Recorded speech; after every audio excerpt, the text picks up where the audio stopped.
There we go. Hi. Hi, everybody. It's Tara Green. I'm Agent 129 of the Cosmic Intelligence Agency. So please say hi.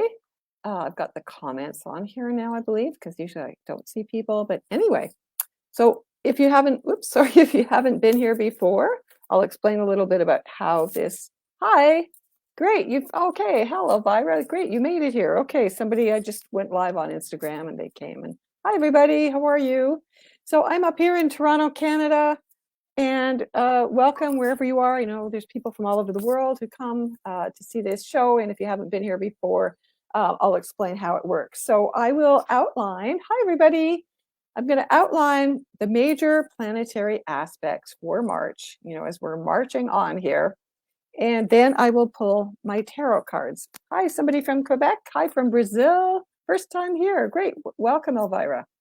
So I will pull my tarot cards. So after I go through the astrology aspects, and I'll talk about them a little bit as we go, I'm going to pull the cards for each sign. So you're going to have to be patient, okay, as I go from Aries, of course, to Pisces. So you're going to have to wait, okay? And I'll make a commentary. You know, this is live right off the top of my head here. So we're in the time of Aquarius.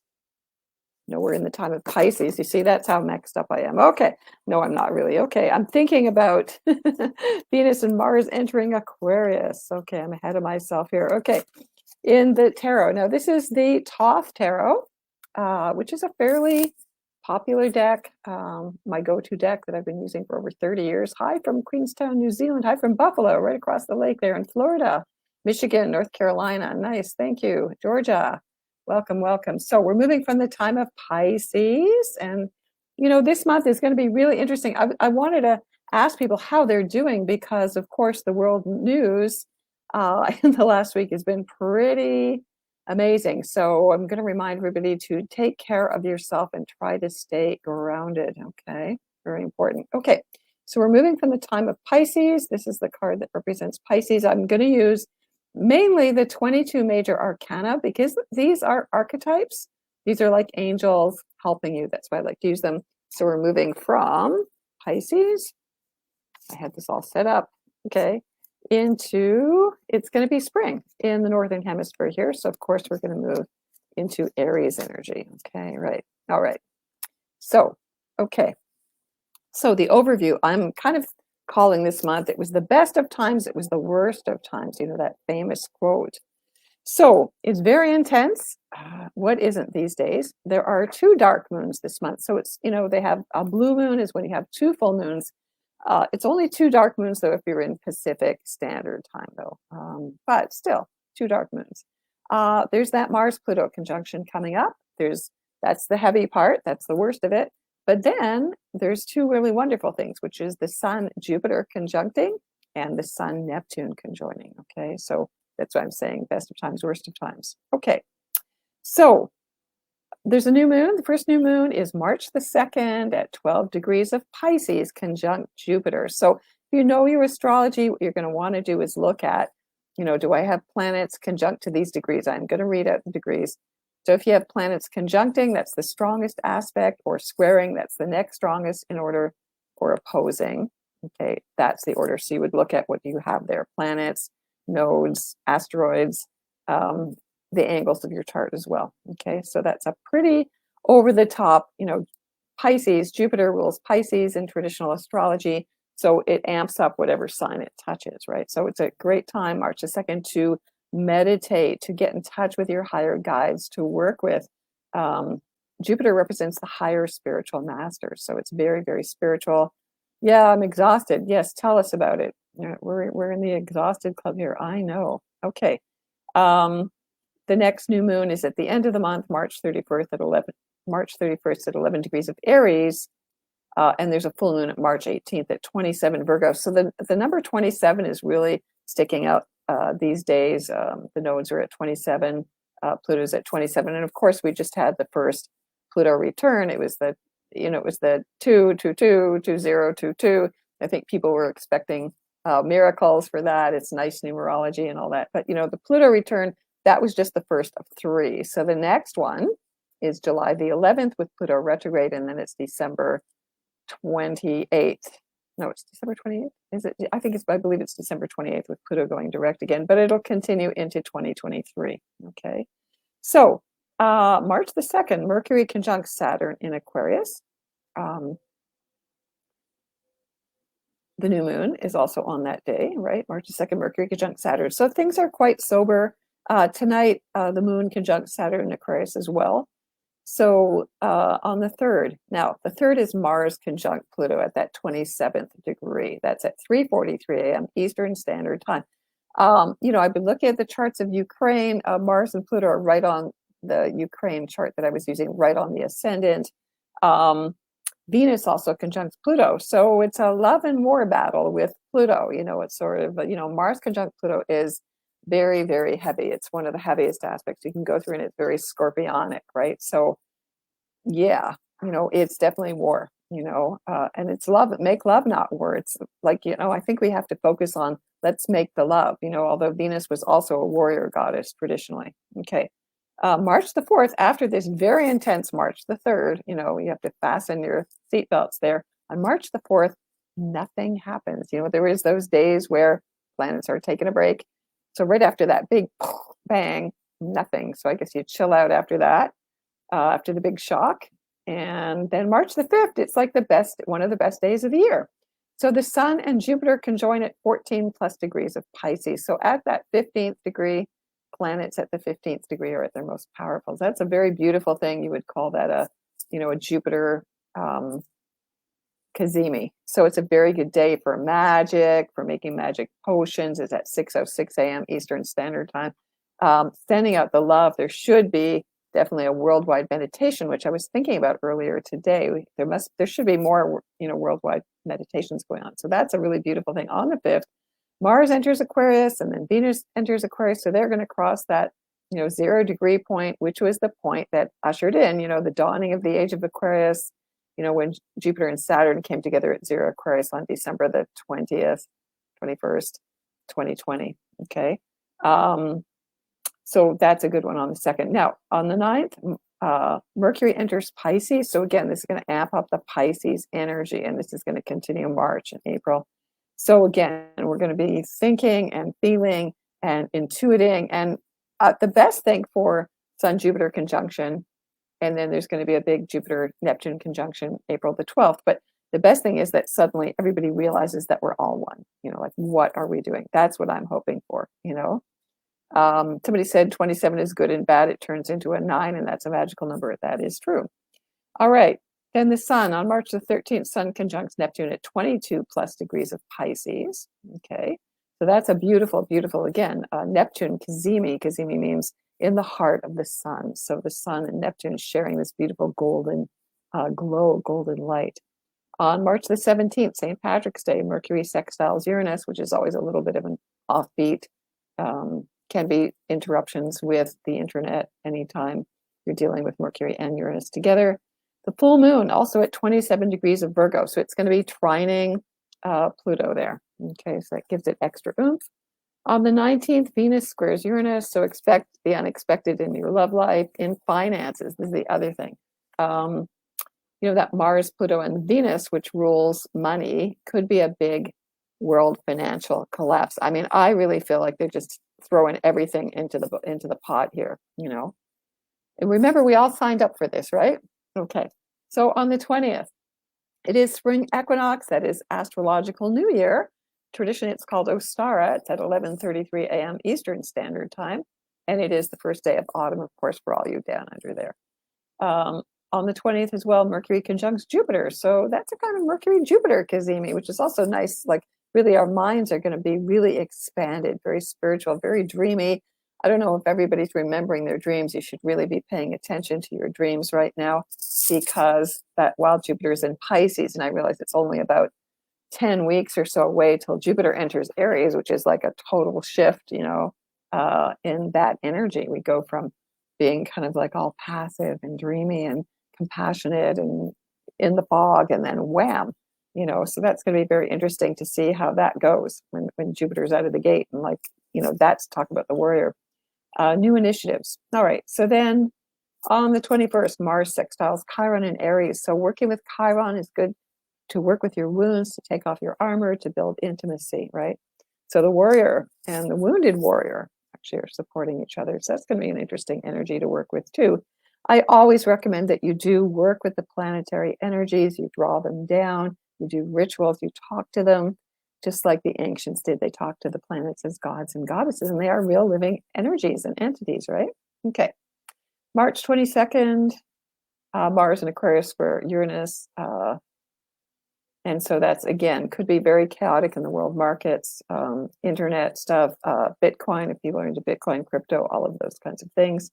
On the 23rd, Mercury conjuncts Neptune. So there's a lot of planets conjoining Neptune. So again, it can be this really beautiful at the highest level, but it could also be total deceptive and biological warfare and, I don't know, debt, again, banking. Neptune is the higher octave of Venus, tradition, in modern astrology. So, it could go a myriad of ways, right? And we're praying for the best, so we want to focus on that. Mercury conjunct Neptune, focus on, the world becoming this beautiful, blissful. So we're in the oneness. It's at 23 plus degrees of Pisces on March 23rd. On the 26th, Mercury sextiles Pluto. Again, our minds can get in touch with what our soul is. Pluto is the lord of death and rebirth and transformation, but he's also the lord of wealth. So, if you're having a Pluto transit, and, usually we'll only get a major Pluto transit once in your lifetime, the question is always asked is, what did my soul really come here to do? Okay. All right. So Mercury enters Aries on March 27th. So again, that's going to sort of be Mercury's going ahead, of course, to kind of look around in Aries. So that's new beginning, new action in our minds. The house is on fire. We got to move. March 28th, Venus conjunct Saturn at 21 degrees Aquarius. That's a very sobering, solid, long-term commitment in Aquarius. If you're going to build a new relationship, a new business, relationships with elders, take yourself seriously, responsibility, and there also can be restrictions in crypto because Saturn in Aquarius again rules crypto. Okay. And it could be good. Saturn's not all bad. Okay. Again, on the 31st, new moon, 11 degrees of Aries, and it's on April 1st, April Fool's Day for everybody else that's not in Pacific Standard Time. So April Fool's Day, new moon, 11 degrees of Aries. Okay. All right. So people are asking me questions here. Hello from January 13th. Capricorn, hi. What is the best day for a double moon child born in the year of the dragon? Okay. Yeah, my specialty is not Chinese astrology, actually, but double moon child. Do you mean your sun and your moon are in the same sign? Is that what you mean by that? I'm also everybody who's born on a new moon have that. Okay, so now I'm virtually smudging everybody here. Okay, smudging everybody, cleaning the air. I will smudge my cards too. And I use a special Herkimer diamond, my special crystal that I use to cleanse the cards. So we're going to do that. So, all right, so what I'm going to do now, I'm going to take my crystal, cleanse my cards. I'm thinking about Aries, okay? So Aries people, so what's coming up for you in March? Okay, now you ruled by Mars, of course. So that Mars-Pluto conjunction is going to impact you very strongly. All right, so, okay. So you get this card here. This is the number 14. If you work with a Rider-Waite-Smith deck, then, you will know this as Temperance, okay? So this card here represents alchemy, which is the combining of the opposites, the masculine and the feminine. I know people don't like to use those words these days. They're complementary polarities, positive, negative, the positive and negative forces, negative not being bad, just the opposite, right? So working that magic Aries, okay, so you're the ones in a way who can change this from being a very destructive thing maybe to an alchemical transformation. Everything has, both polarities. That's the whole point, right? So art, this is called art literally. So Temperance, the middle way, okay? So Mars, Pluto coming together, there could be a middle way that they could work together to tear things down and to build them up again. This is also called the Sacred Marriage card. It is kind of a higher octave of the lovers in the tarot. So again, look at balancing. It's the inner marriage, balancing your inner intuition, the receptive energy with the outward actions. Okay. And again, that's what the Buddha taught, the middle pillar. If you work with Kabbalah, it's the middle pillar on the tree of life, right? So you have the touch of turning lead into gold, which in lead is Saturn and gold is the sun. So, work that magic, Aries. Okay. Don't go into the lower level of Mars, Pluto. We don't want more war. We want to find some peace. And this is a very high level card about peace. Okay. So Aries. All right. So again, if you're a sun Aries, the moon's in Aries, your nodes are in Aries, anything else in Aries, you would want to use that card. So as I go along here, you can keep track. Okay. All right. Okay. Somebody says their birthday is March 21st. Okay. So Taurus. Okay. Okay. Taurus. Okay. Now I use this deck. This is a larger deck that I use, and it's a kind of one that I use for this kind of thing. This is a very special card, okay? There's only one card like this in the deck, and it is called, if you know about the Tree of Life, there are 10 spheres on the Tree of Life. This is the 11th one, 1111, the master number. So this is the invisible sphere. I like to call this the calling card from your holy guardian angel, which is what the whole point of the tarot is all about. So Taurus, you get this card. So Taurus is very earthy, very embodied, it rules the throat chakra. So Taurus, you need to stay very grounded. You need to connect with your higher self. Okay. That's what this is all about. So, very sensuously, very powerfully, very grounded, like hold your ground and speak your truth.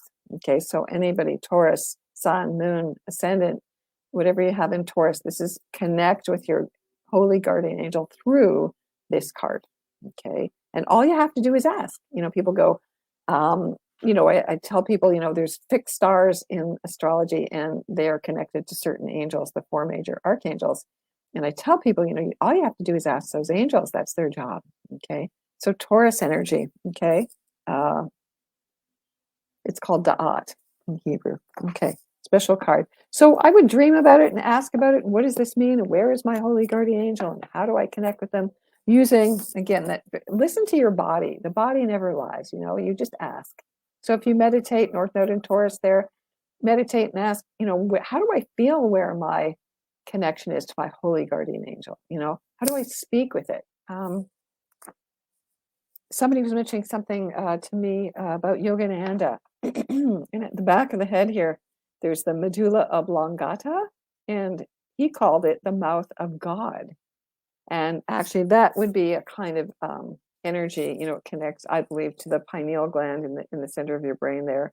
And I would really connect with this right at the top of your spine there, where the brain stem is, to your pineal gland and your throat chakra, and see what happens there. Okay, that's coming to me all very intuitively.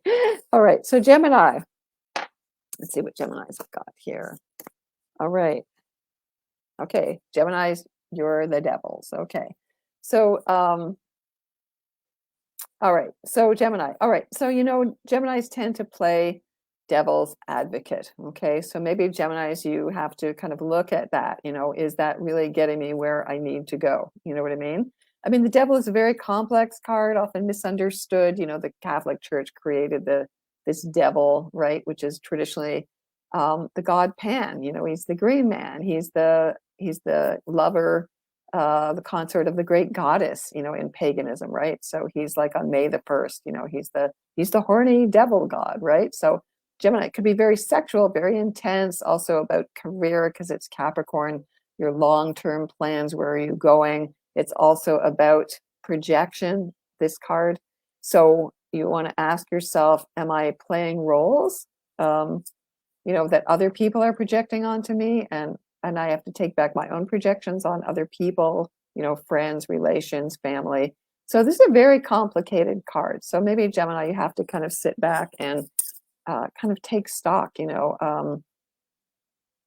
the devil is very physical. It's practical. It's like, where am I going long term? It's, in a way it's maturity, but the devil is also, seduction, right? So where am I getting caught in that devil's bargain? Am I selling my soul to the devil?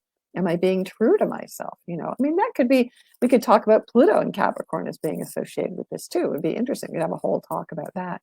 So Gemini, decide, to work on your shadows. That's the devil, the shadows, and we all have them. So instead of playing games with it, maybe you better look at some stuff that you don't want to deal with, that you need to take responsibility for. Okay. It's all good. Okay. All right. So Cancer. Oh, Cancer gets the Lovers here. Okay. So the Lovers and the Devil, they are two sides of the same coin. The Devil is 15 and the Lovers is 6. And of course, this year, 2022, reduces to the number 6. So really, this is supposed to be a year where we're deciding, because the Lovers is Gemini, do we want peace? Do we want war? Do we want love? Do we want hate? What do we want? And again, that polarity is so intense. I think that it's really hard because everybody's kind of being forced or coerced to battle the other side. And we have to realize, again, we're all one. Okay, these are just manifestations of the other side. So again, finding that love, finding that balance, finding that center, just sending love to everybody. You can't fight the devil by fighting with them. You have to send them love. Do you know what I mean? You can give them boundaries. You can keep people who are trying to trip you up out of your life, but you can also send them love so they can transform. And loving our own shadows, okay? And loving ourselves as being imperfect as well. So this, for Cancer, can be taking refuge with, again, your family, your loved ones, friends. If you've had difficulty with family members, these days, your friends, whoever supports you, who understands you, who loves you unconditionally and accepts you, though that is your family. That's those you love. Okay. All right. Okay, Cancer. All right, Leo. All right, so Leo. Let's see, I gotta put my glasses on to read this now. Somebody said, could it also be about spiritual gateway opening, Gemini? Yeah. Okay. All right, so we're at Leo. Okay, so Leo, you get the Magician here. So the number 1 card. Yeah, Leos always like to be number 1 in a way, right? They always like to be on center stage. So the Magician, this is Mercury. So really, when that Mercury-Sun conjunction happens, because Leo is ruled by the Sun, Mercury conjunct Neptune, Mercury conjunct Jupiter. So Sun conjunct Neptune. Okay, Mercury is in Pisces. So it's going to shift, from Aquarius into Pisces. So really do notice that shift. Okay. Mercury enters Aries March 27th. All right, so Leo. So you have to be the initiator of new ideas, new thoughts, new communications. Okay, basically that's what Mercury is all about. So the magic wand, this is what I was just talking about. Magic wand is our minds for everybody, but especially for Leo. The message for this month is to really use your powers, your charisma as a communicator, as somebody who focuses on the intention you want to see. And again, Mercury is a dual-natured symbol. So again, working with the rational and the intuitive side, right? So juggling lots of new ideas can be very creative for you, Leo. Can be new people coming into your life, new people you're meeting on the internet, socially, all of that stuff. Okay. All right, so now we get to Virgo. Okay, so Virgo, you get the Chariot, the number 7 here. So Virgo, Sun, Moon, Ascendant, nodes, anything else in Virgo, you get the Chariot. So this is like the sign of Cancer. So Virgos, you need to protect yourself. I would say with, Jupiter opposite your sign, of course, and all the planets going to start to pile up opposite you. You might be feeling really pulled or unseated or not. So this is, you have to feel like you're emotionally in the driver's seat. It's Cancer energy. So there can be issues with family. I mean, maybe you need to get away from your family. Maybe you need to get in the car and drive away from them. Maybe it's about moving your home because it's Cancer, or maybe it's wherever you are is home. So, I don't usually interpret that card this way. It's interesting as getting on the road. It is a getting on the road card. It's also can be a victory lap, Virgo. So whatever it is you're happy about or proud about. And it's also about paying attention to your emotional body overall. So Virgo, I know you're very conscientious about your health, what you eat, your diet, but there's also the emotional body, which is really the one that's running the show.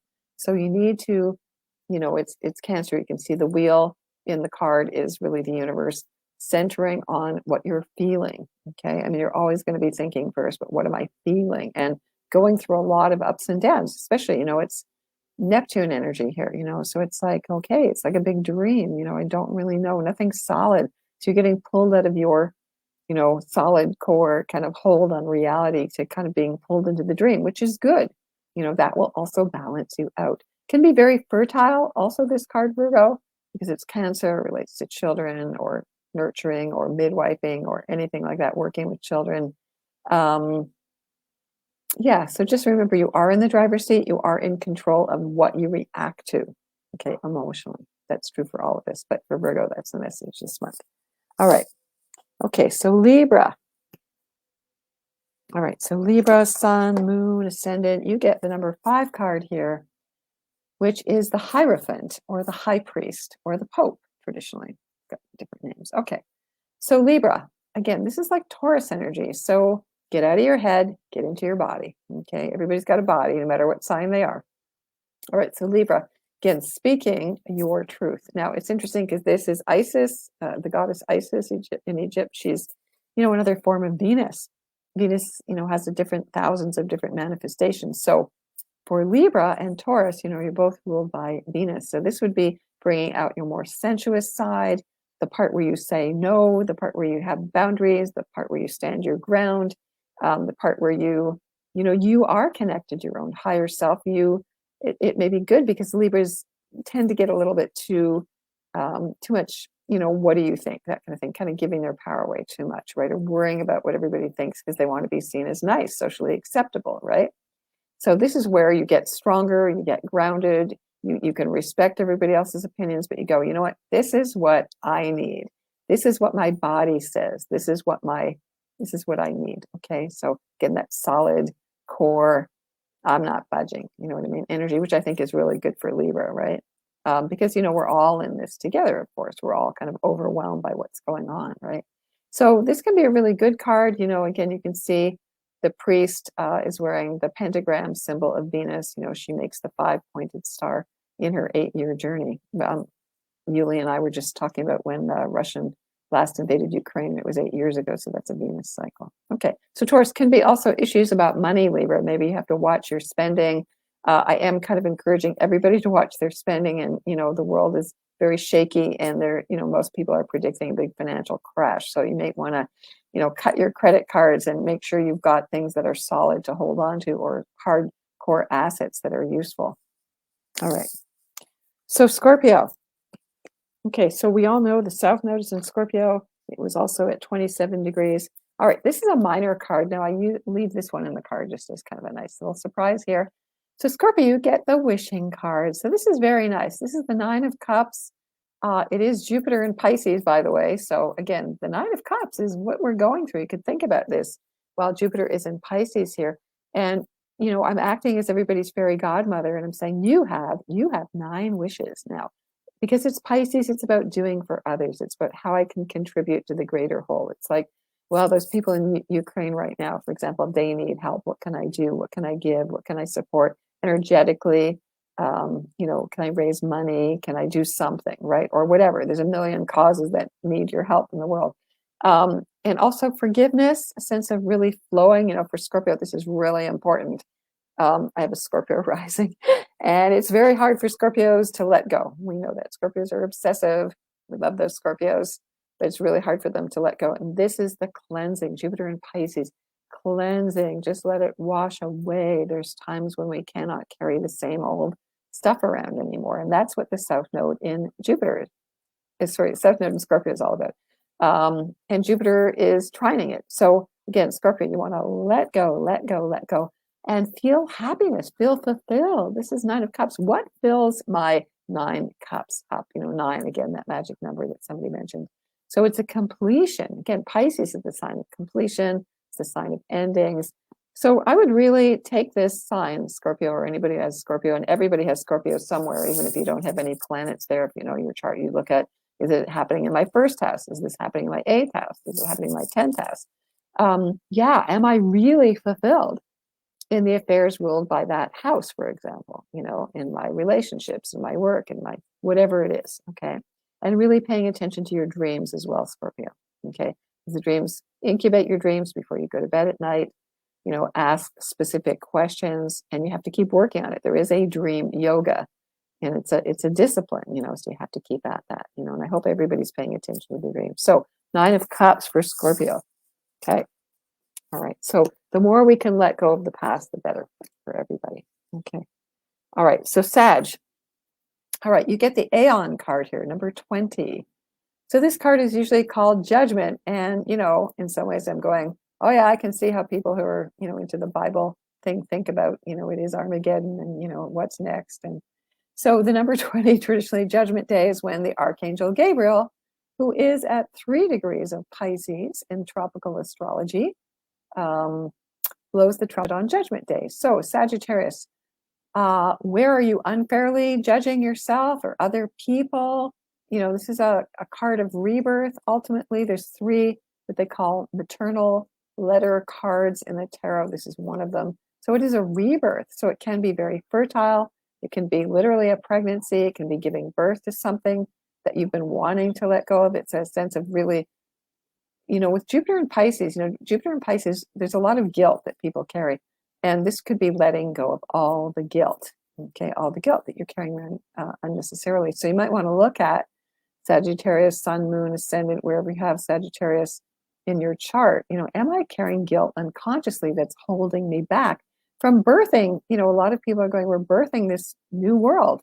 And it's looking very chaotic right now because the old world is dying. So how am I supporting or inspiring? It's Sagittarius, remember. How am I being optimistic no matter how dark and dire and crazy things look? I have to find some humor. My Sagittarius job is to inspire, to teach, to keep people optimistic, to ask the big questions. I'm a double Sag. And to, really inspire people. Sagittarius is really the cheerleaders of the zodiac. So, you can look at things honestly and truthfully and speak your truth. You got to be careful not to preach, of course, too much or be hypocritical, but also inspire people. So it's important to see the bigger view. Sagittarius is spiritual law as opposed to man-made law. Okay, so you want to call on Jupiter actually to bring in that higher law, spiritual law. Call on the higher master teachers to come and intervene here, which I have been doing actually. Okay, so Sagittarius, you get the rebirth card. The rebirth on all levels. Okay, all right. Okay, Aquarius. Aquarius here. Okay, Aquarius, you get that Tower. Okay, very interesting now. This card here, the number 16, the Tower is, of course, like literally when 9/11 happened. I've told this story before. When 9/11 happened, and with all due respect for all the innocent people that died there, I was talking to a friend of mine, and we talked about how America was going through this card, literally living through the Tower of Destruction, right? And it was Saturn opposite Pluto, Saturn and Gemini opposite Pluto and Sag.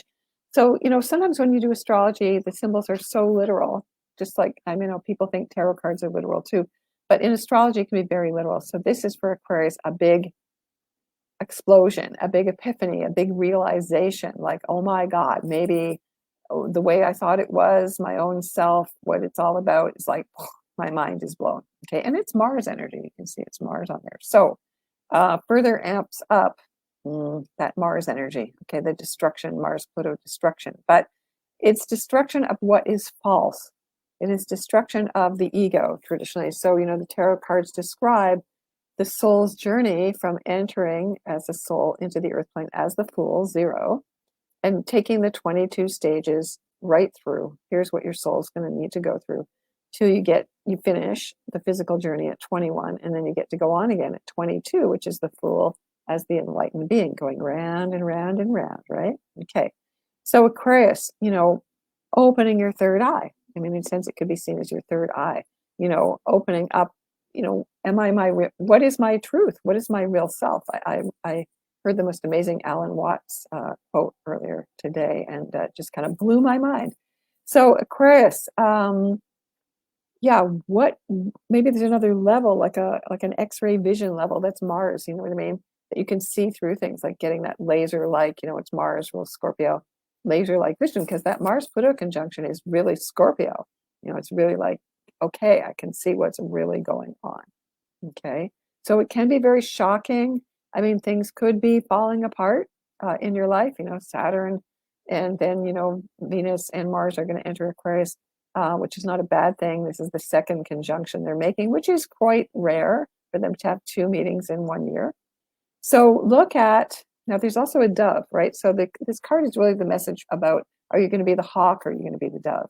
Okay, because there is the dove of peace. You can see that, or there's the snake. Sorry, there's the dove right there. Whoops. And there's the snake on the other side, right? Snake, kind of Scorpio energy, chthonic or unconscious energy. So yeah, you have to decide, right? Which side are you on, right? So, I would say it's about awakening to bringing peace, and destroying what is false. Okay. All right. So Pisces. This feels really intense tonight, I have to say. Okay, Pisces, you get the Emperor here. So you are the king. Pisces is king right now. Aries in this, the Emperor, the king, the leader, the boss. So Pisces, you get to be the boss. It is taking action, again, with the Sun, Jupiter, and the Sun, Neptune conjunction. Pisces, you have to master or be responsible or be in the hot seat. Also it's the number 4. So it is about power, the power of Pisces as a receptive, intuitive, creative, initiatory, powerful energy. Ultimately we all come from Pisces. We're going to return to Pisces. It's the end and the beginning again. So it's the number 4. So the number 4 is always about working with the 4 elements. So Pisces, if you're feeling awash, and again, and I would think that everybody who has Pisces planets or nodes or whatever, it can't help but feeling overwhelmed by all the emotional stuff going on. Okay, my North Node is in Pisces. So, it's a sense of balance, it's a sense of grounding, it's a sense of building a foundation. I'm trying to see cosmic intelligence thing. So I got that last month's too. Must be Jupiter. Okay. All right, that's Yulia there. So the Emperor, power, empowerment, I have the force. May the force be with me. That's the king, the Emperor, and new beginnings, definitely new beginnings. So as something comes to a close, you also are starting to create or manifest. So it would be very interesting when Jupiter enters Aries. I would say that's also a sign, like maybe you got to think ahead about that. Where's my power? Where am I going to put my energy? It's life force. Where am I putting my life force energy? And I'm willing to go into battle. There's spiritual warriors. I remember one of my spiritual teachers, Stuart Wilde, and one of my shamanic teachers, they were saying, there's shamans who battle all the evil forces all the time, right? It's always going on. It's always a big war, So Pisces, you have to realize your power to go to war at, things that are out of balance, things that are negative, standing up for what you believe in, assuming your own power, your own sovereignty. It's very important that everybody assumes their own sovereignty and they choose what they want. Again, it's boundaries. The 4s are boundaries. Okay. All right. Well, this always seems to go way too fast from my end. So I want to thank you all. So thank you, Yulia, for mentioning we got that Pisces got that too. So yes, subscribe please to Cosmic Intelligence Agency, become a member. There's lots of wonderful astrologers doing live workshops, and also their new magazine, Time Lords, is out. And also they're advertising March the 6th, Electional Astrology with Wade Caves, a wonderful astrologer. So go to their website. I am also doing a workshop this weekend myself for that Mars-Venus conjunction. I've kind of kept rescheduling it, but if you're interested in that, you go to my website, taratarot.com, or you find it on my blog, and so you can sign up for that. And I'm going to be working with all this energy too. So I want to send you much love and many blessings until next time. Okay. Blessings to you all. Okay. Take care.